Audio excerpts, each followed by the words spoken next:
toward the more electronegative atom, such as nitrogen. All right. Look at where those lone pair is. Is the lone pair on the most electronegative atom in the group or the least?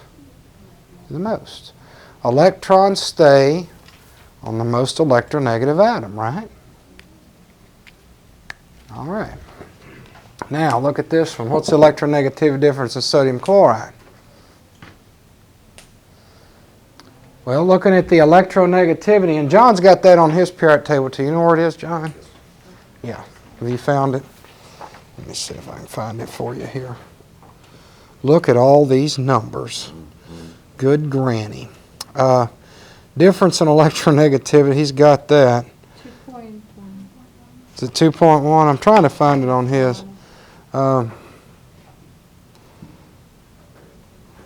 Maybe we can look for covalent radius, atomic radius, atomic volume, first ionization, there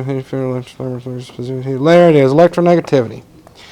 So your number is on the top right, 2.2. Okay, so like I said, that periodic table is dreamy. I mean, if you take any chemistry, you should get one just to study with because it keeps you from flipping through all these tables. Okay, so what's the difference here? 3.0.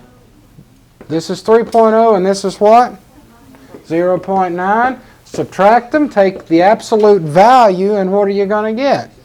So is this an ionic bond or a covalent bond? Ionic. It's greater than 1.9, right? Now, that's the chemistry way. Let me tell you everybody else's way.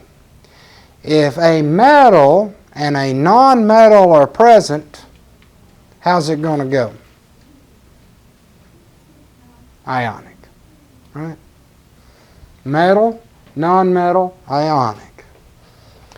Metal, non-metal, ionic. Two non-metals, covalent. How do you know if something's a metal or non-metal? You look at the periodic table. Stair-step line. Left-hand side, right-hand side.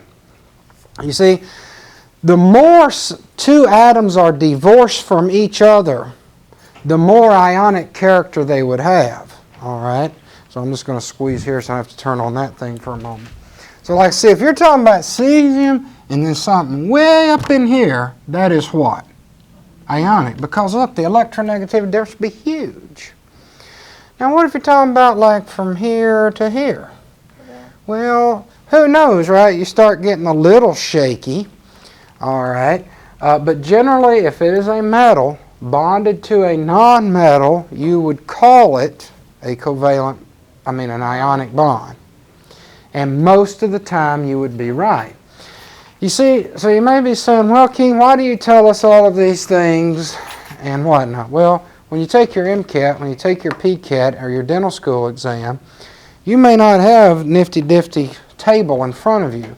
They may ask you to use your chemical intuition and common sense to spit back questions.